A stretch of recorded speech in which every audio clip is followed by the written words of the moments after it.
Welcome to Teaching Truth. It was Sunday the 5th of April 2020, the first really sunny day of the year, and my daughter Hannah and her family, with whom I live in Bedfordshire, decided to have a barbecue. Instead of doing my exercises in my room that day, I decided to take my walker outside for the first time and try a few laps of our 25-metre driveway. In what was a typical fun conversation, my family began to tease me. "Keep going, Grandad," Benji, 16, called as he flipped the burgers. Georgia, 11, laid the table and Hannah said casually, "Let's see how many you can manage." Her husband, Colin, added, "We'll give you £1 per lap, so see if you can do 100 by your 100th birthday." I thought they were joking because I hadn't walked that far since I came out of hospital 18 months earlier. But as I kept walking step after step, I began to think about what they'd said. What if I did raise a bit of money and gave it to the nurses and other healthcare workers who looked after us over the years? Even £100 would be a nice gesture. And how much might I raise if I could manage enough laps before my 100th birthday to help them combat COVID-19? Once I'd finished the first lap that Sunday and earned myself £1, I turned my walker carefully and attempted lap number 2. "That's it," Hannah encouraged, laughing. "You might even make a £5." Secretly, I wondered if I could.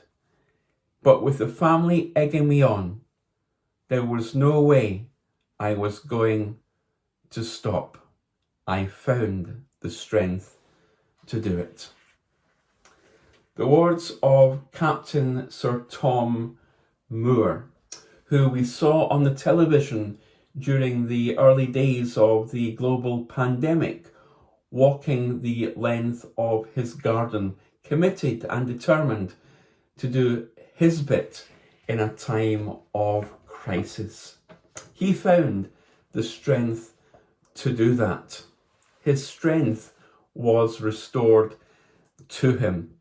And in his famous words, he said, "Tomorrow will be a good day." Well, tomorrow was going to be a good day for Daniel when his strength was restored to him. Let's read of that as we come to our final reflection today under the theme of unquestionable salvation. Daniel chapter 10, verse 17. Daniel said, "My strength is gone and I can hardly breathe." Again, the one who looked like a man touched me and gave me strength. "Do not be afraid, O man highly esteemed," he said. "Peace. Be strong now. Be strong." When he spoke to me, I was strengthened and said, "Speak, my Lord, since you have given me strength."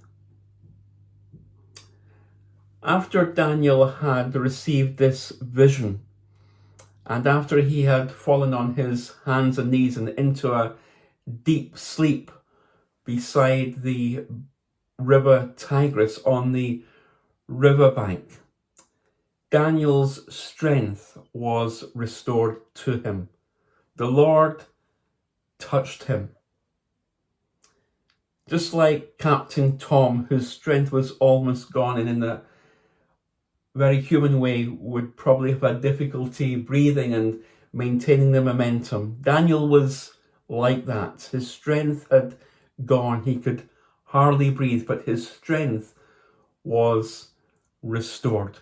He found the Lord to be his strength and his salvation, so that Daniel could walk around not a garden in Bedfordshire, but around the hanging gardens of Babylon once again. Daniel knew the Lord to be his strength and his salvation. And I simply want to draw our reflections this week to a close by asking you this. Do you know the Lord as Daniel did to be your strength and your salvation? Are you able to articulate the words of that song by Keith and Christine Getty? Who is like the Lord our God, strong to save, faithful in love? My debt is paid and the victory won. The Lord is my salvation.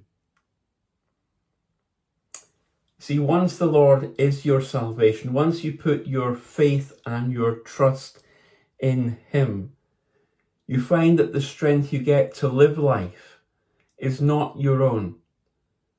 The spiritual strength that you receive to do what is right, to live a good and godly life, is given to you by God himself. Those who wait on the Lord shall renew their strength. They shall soar on wings as eagles. Daniel was a man who, through this deep sleep that he had, was in a sense waiting on the Lord. And we need to be in that place if we are to have his strength, his salvation, to be in that place of prayer, of waiting for him. So may we be like Daniel. May we be patient. May we be committed. May we be sacrificial. May we be humble.